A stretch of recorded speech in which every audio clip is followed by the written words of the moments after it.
Here for a special night, as you know. Very pleased to welcome two Santa Barbara treasures, Noah benShea and Shaun Tomson. You're here. Welcome, guys. You're here. We're here to hear them talk about The Surfer and the Sage, a guide to survive and ride life's waves. Noah, of course, is one of North America's most respected and beloved poet-philosophers. He's a Pulitzer Prize-nominated author of 29 books, translated into 18 languages and embraced around the world. Welcome back, Noah. Coming for the second time to talk about your book, Shaun, right? Mm-hmm. You wrote, former world surf champion and has been described as one of the greatest and most influential surfers of all time. He's an inductee in the U.S., Jewish, and South African Sports Hall of Fame. Shaun is also a world-renowned leadership mentor, entrepreneur, environmentalist, and author. Welcome, Shaun. Thanks, Michael. It's a wonderful book, and I have to say first that the photos by a photographer legend, Dan Merkel, really make this book. It's a timely guidebook that alternates between Shaun's inspiring experiential essays and Noah's spiritual commentary that lift the soul, all accented with stunning full-color surfing photographs by the aforementioned Dan Merkel. How did you guys get together to make this? A number of years back, there was a TEDx conference here in town, and I was asked to give a keynote, but I was in Europe at the time. I did a video and I asked my daughter came to introduce that evening, and she called me in Paris later and talked about what a great evening it was, and she said there was this other guy up there and he was giving a talk about his life and who he was, and I think the two of you would really like to make this connection. And I came back from this trip and Shaun and I met for lunch, and there's a line I wrote in one of my books that sometimes it was like meeting an old friend for the first time. And I looked at him and we talked for a few minutes, and I said, why don't we do a book together? Because I thought that would, I'm very cautious. I've only done one with my daughter and one with Dalai Lama, Gorbachev, with nice company. I got it. No but this was special, and I wanted to. So I said to Shaun, how about doing a book together? He looked at me and said, what'd you say? Let's call it The Surfer and the Sage. And he said, a guide to survive and ride life's waves. So, like, we had the title and we had the subtitle, which people can struggle with for years. We had that in about 10 seconds. Yeah. And then we had this concept because at that time, the world was starting to get, paralyzed in a way by COVID, and we thought that we would have this book as perhaps a way that people could read it as a guide to help them. And we wanted to talk about this from two guys who were, I wrote a line a while back that I'm no longer young enough to know everything. So we were two guys who knew we were no longer young enough to know everything, but there were some things we knew. And we knew we wanted to, whatever we were going to do, we wanted to do it with a real sense of honesty about all of life's issues. And life's issues don't just cut one way or the other, they cut in two ways at the same time. So you're both finding hope and losing hope, and finding faith and afraid of faith at the same time. Mm-hmm. So we wanted to do this, and we just decided to do it. And 2 years later, it happened. It's like people now, they watch something and it's 30 seconds or 7 minutes or 12. So, but like writers, we wrote something over 2 years, and we're excited about this book. And it seems to have caught a lot of people's lives, really, in a very profound time. And it's been, we're here and this is where we live, so we're not confused, but it's been on the Amazon bestseller list, and #1 on surfing books, #1, and 2 on, inspiration and religion. It's been very successful nationally, and we have international interest for us, the agenda was tell the truth. Huh? Yeah, and help. And, you know, every chapter is about the duality of life, with the negative first and the positive second, powerless and empowered, despair and hope. And we really think that well, every single book in this amazing store, I think, fulfills two functions. One is that a book is a mirror and a book is a window. And we wanted our book to be both a mirror and a window, and also a little path that can help people cross the valley from darkness to light. And there is a great degree of spirituality in the book. Noah is a student of the Bible, and when we were going to write the book, I said, no, how many chapters should we write? Like, what's a really significant number?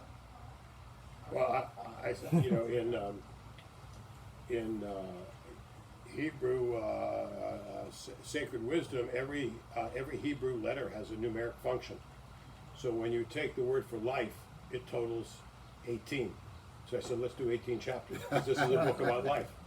And you know, That's simple. It wasn't any more cryptic than that, and we wanted to do it. And to follow on Shaun's point, for us, a window is also a mirror. It allows you to look at the world and see yourself. So there's that, both of this. This book is about seeing the world, seeing yourself, making the world better in no small way. Victor Hugo said, if you want to clean the world, sweep your porch. So we think that the same thing is true, and we were trying to do this in our book that spoke to everyone, because you know, we just think that kindness and caring is if that's your religion of faith, then we're on the bus Hong Kong, right? Caring and being supportive of other people. So we're trying to do this in this book.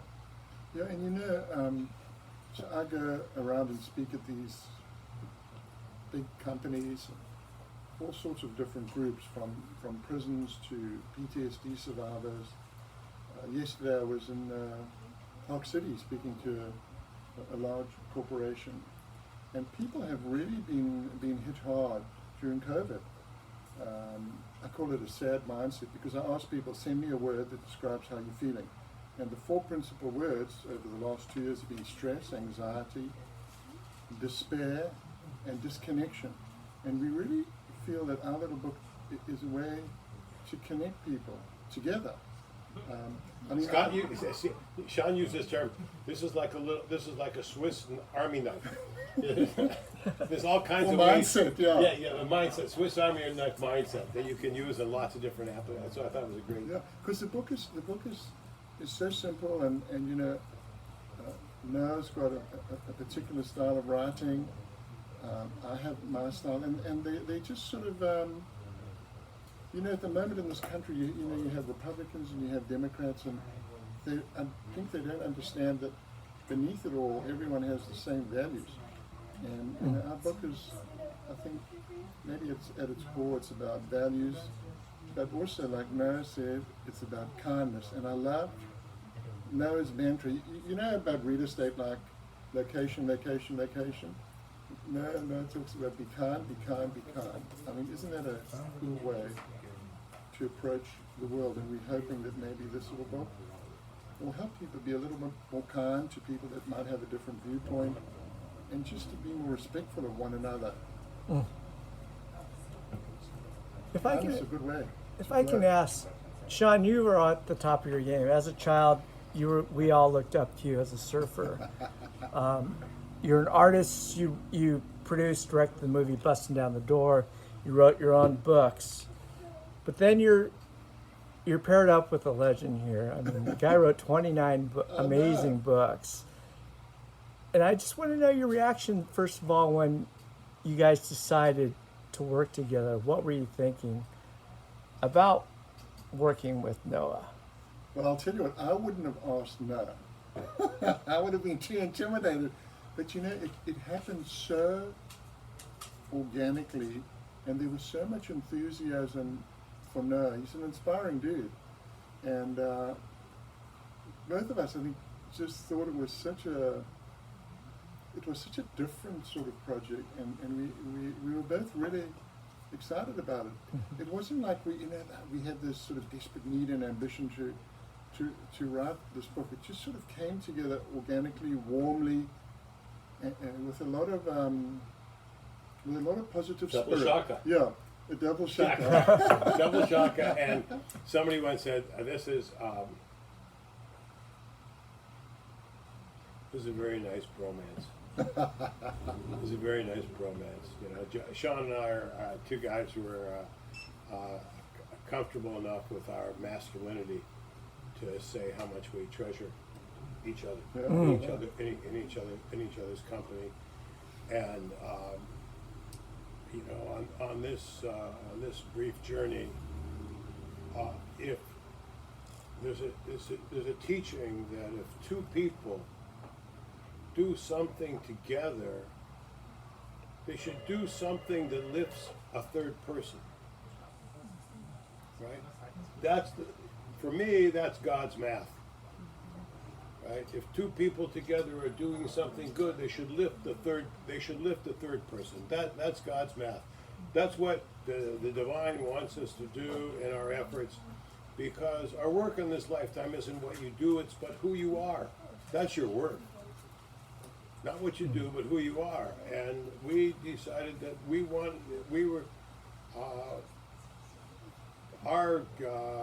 you know, on a compass, the needle only points to magnetic north. You only know east, south, and west by its relationship to magnetic north. So for us, the compass, our magnetic north was honesty, honesty, honesty. We didn't want to be two guys of Shaun's renown or whatever vanity I can bring to my life.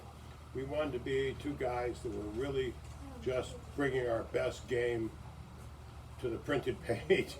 And when my son was very young and someone asked him what his father does, he says, my father types.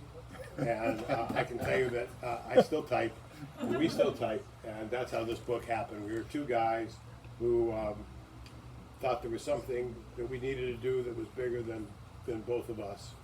One and one could be three, and that's what we did this book. What strikes me, though, is the natural synergy between the two of you. It's great to see it in person because it really shines through in this book here. It's great that you see that, because it's you just, you know, at a certain point in your life, you just say, I don't have any time to be filled with baloney for myself. Mm-hmm. You know, I just like to get to a certain point in your life when you say the only thing you can try to do, you know, every man dies in his own arms, but we're all alone together. So each of us in our aloneness knows what somebody else is going through. In our aloneness, if I was going to do something, I want it to be something righteous. Shaun, he's a righteous guy by the way he has lived his life, and he lives his life, and our effort together is Yeah. So this is a righteous attempt. If we fail, then the failure is ours in any of these words here, you know, or mine. But that was our effort, to be righteous in what we were doing here. Yeah.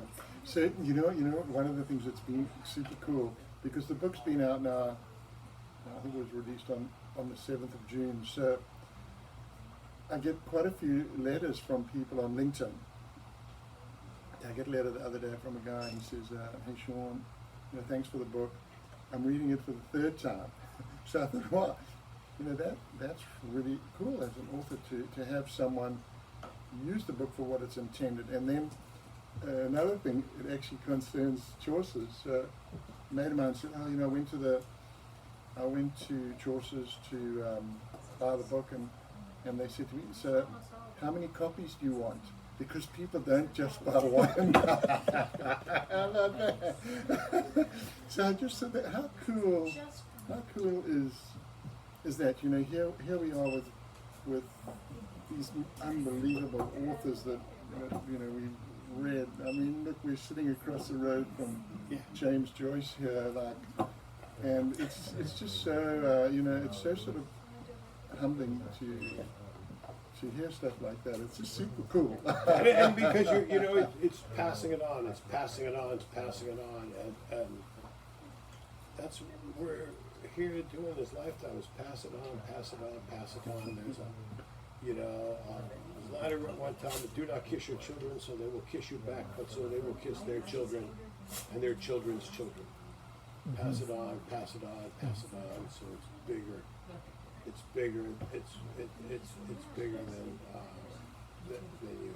So we think this book is bigger than us, because it tries to speak to things that we think are more important than us, and we just want to come to it honestly, righteously, and use whatever ethos we can bring to it to say, hey,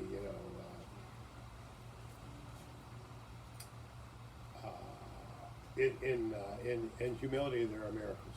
So we're here. We're excited about this book, and we think that everybody passes it on. I was giving a talk in Nashville to a group for a number of years, was a national philosopher for those people dealing with addiction. And there was a group of therapists in this room. This was in Memphis, actually. And they said, "You came all the way from Santa Barbara to speak to us, and there's only 12 of us, here today. Mm-hmm. What can we possibly do?" And I felt, as a Jewish guy, I felt a real commitment that I had to say, I don't know. Why don't you ask Jesus what 12 men could do? So sometimes as I look in this room, and I say, like, for Shaun and me, we say, Shaun and I, we're guys who are not, we're not unused to audiences, right? So I look here and say, here are 6 people, 7 people standing here. What difference does it make? Why not? What can a few people do but pass the word? And that's the role that we have to do this too.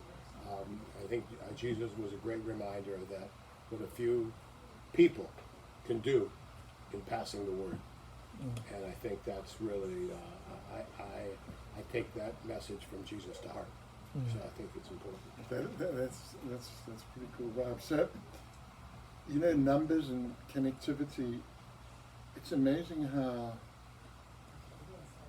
things work together. So, we wrote the book, and then you submit it to the publisher, and the publisher gets the art director involved, and they create a book, and then it goes off to the printer, and then magically a number of months later, Noah and I see it, and we don't know about the pagination, we don't know how the book is actually going to look until you actually see the finished product. So for me, a really important chapter in the book is a chapter, it's called Powerless and Empowered. So since I lost my beautiful son in 2006 to a bad choice, I've been speaking to all sorts of corporations and PTSD survivors and prisons, all sorts of people about how to activate purpose to lead a better life. And in that chapter, which is a really important chapter, is this little method that I use called the code method. Millions of people have done it now. You write 12 lines, every line begins with, I will. But I'm paging through the book to see, what the chapter looks like, and I see it's numbered page 77. And 77 was when I won the world title. So I'm going, wow, what a cool connection there. You know what I mean? It's like how the universe works. Einstein said that coincidence is God's way of remaining anonymous. So that's worth witnessing too. So you mentioned you've been traveling a lot, some smaller audiences, some larger, but it seems like this book has gained a lot of momentum into even national television.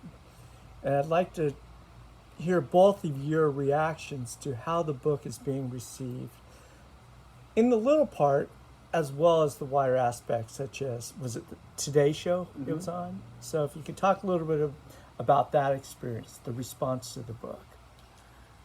Yeah, I think we've had great press here in town, here in our hometown, the Independent was, the Independent's got unbelievable power, that newspaper. It's free, it's truth, it's certainly leaning the same way we lean towards the left. And they were really the first publication that really gave it some breadth. And I think, I said, I kept phoning up the Independent and saying, please, we really want you guys to do a story. We think this book is special, but the Independent's got so much power, it's going to create a spark that is going to ignite nationally and internationally. And eventually, they put us on the cover. It was amazing.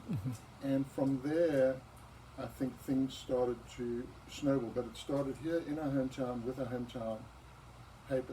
They were amazing, the Independent. And then it led to... They all had it. It was all all the local papers had articles about it and what we were doing. And we did the Montecito Martha. We did the Maritime Museum. It was like,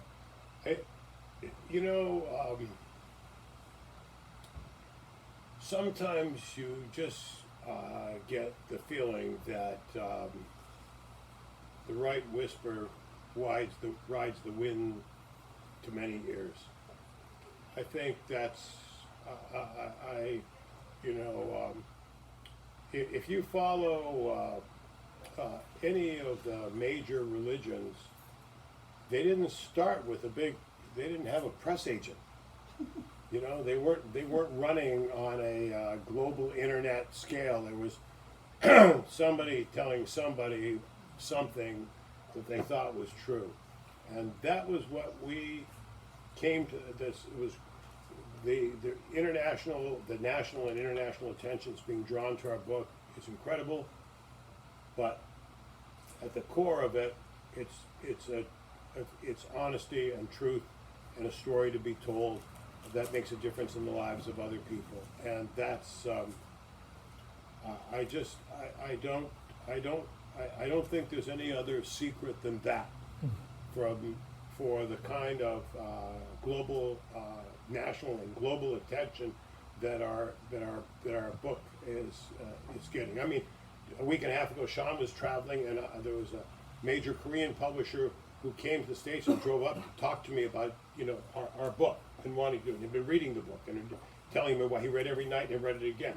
So I'm saying, well, that's great. And we're like, this is around the world, and it's just somebody connecting. So, I think just to draw it down to what matters again is be a truth teller. Be a truth teller of compassion and kindness, and let the world take care of the rest. That's all you can do in this life, and we're trying to do it with this book. We're not trying to make it more than it is. We're certainly not trying to make it less than it is. But sometimes, if you lean over into the ear of somebody you really care about late at night and say, "I love you," the world hears it. So what about this? What about if Noah reads a couple Yeah. paragraphs and I read a couple paragraphs? And what do you think? I think that might be, because everyone says, we shot this like little commercial, and everyone says, no, he's got such a great voice. All my mates. So I'll, you want to go first, or do you want me to go first? No, I think you should go first. Okay. I think you should go first. I feel like And then he isn't a book for you now. Oh, So I'm gonna read from Powerless and Empowered from chapter 7, from page 77. In case you forgot. I remember that.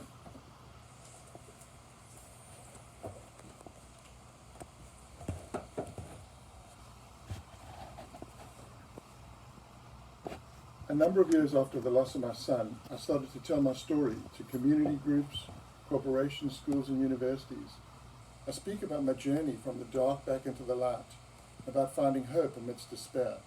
I talk about how 2 hours before my son died, he read me a beautiful essay that eloquently described the surfing experience. and how some of the words he wrote have become a mantra for me. The light shines ahead, so powerful and so full of hope. I think speaking about my loss helped me as much as I hoped it would help others. I speak to young people about the awesome responsibility they have to make positive choices, to not react instinctively, and just be a little bit more contemplative.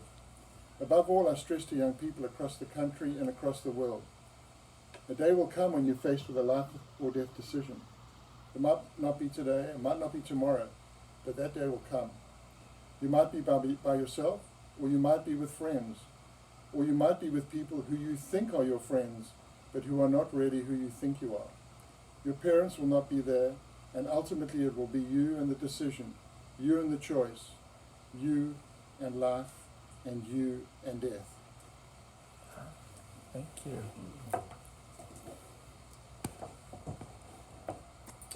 I'm going to read from the last page in the book. It's a summation. We each got to write a summation. And this, at the top here, it says the sage. And I'm self-reminding that if a sage talks long enough, he'll say something foolish. And if a fool talks long enough, he'll say something wise. So I come back to myself. The summation. While we all like to have a summation, a bottom line, a clear conclusion that we can count on or look to, having a chapter, a final perspective, is a contradiction in terms. Why? Well, because there is no finality. Finality is only a rumor born of perspective. When the sun goes down, it appears to go over the edge of things, but ask Columbus. The world is round, and over the edge, and over the edge is only around the curve. Any line extended far enough into space will curve back on itself. There is no finality, only continuance. No wave is final. Every wave that has ever been is again a wave in some form, in some sea of events. And you too. When Shaun and I decided to do this book, that he was the surfer was too obvious. Then Shaun said, Noah, you are the sage. So cast in this role by a friend's observation, what's the sage's final word? It's this. Excuse what I have written here when I have been a fool. I am no longer young enough to know everything. What I know can fill a book. What I don't know can fill a library. Thank you for your company in our guide. I hope you have found my words to be a source of strength. God knows we all need to be strong and a source of strength to others. Visualize me touching my heart and pointing at you and saying, peace and blessings, Noah, the sage.